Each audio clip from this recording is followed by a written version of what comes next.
From CBC News, this is The National in Ottawa with Chief Correspondent Adrian Arsenault. And this is Parliament Hill tonight, no stranger to tumultuous political turnover, now bearing witness to a seismic change. Well, thanks for joining us here in the nation's capital as the jockeying to replace Justin Trudeau kicks into high gear. He isn't leaving immediately, but he says he will step down as both Prime Minister and Liberal leader after a leadership race is held. In the meantime, Parliament is now on hold. Trudeau's announcement comes after weeks of intense pressure to resign coming from his own MPs.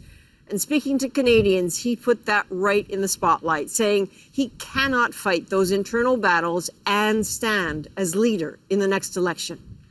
So we have a whole team here tonight, from Ottawa to Calgary to Washington, digging through the consequences.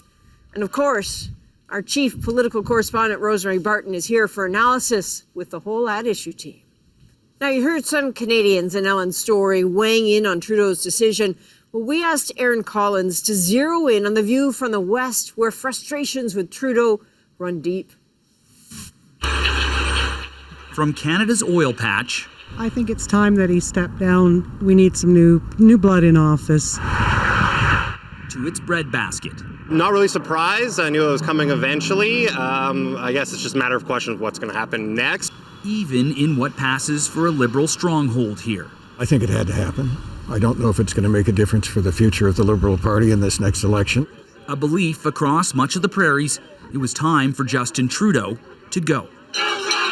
From carbon taxes to pipeline legislation to the federal pandemic response, the West often the driving force opposing Trudeau's policies. I think things like, for example, the emissions caps that only apply to the oil industry were seen as sort of unfair. And that sense of unfairness, I think, is probably the biggest thorn in the side of Albertans generally, and not just Alberta politicians.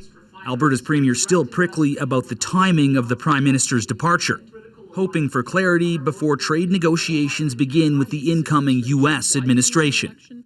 We need an election so that whoever is in the chair has a 4-year mandate. And so when we go to negotiate with the United States, there's some certainty about who the players are going to be at the table. When an election does come, the carbon tax will loom large. Canada's oil producers also looking for clarity on that front. Companies have already factored in a carbon price when they've looked at the economics of the investments they're going to be making. And so that's what they need, is certainty, and they need to understand what will happen going forward.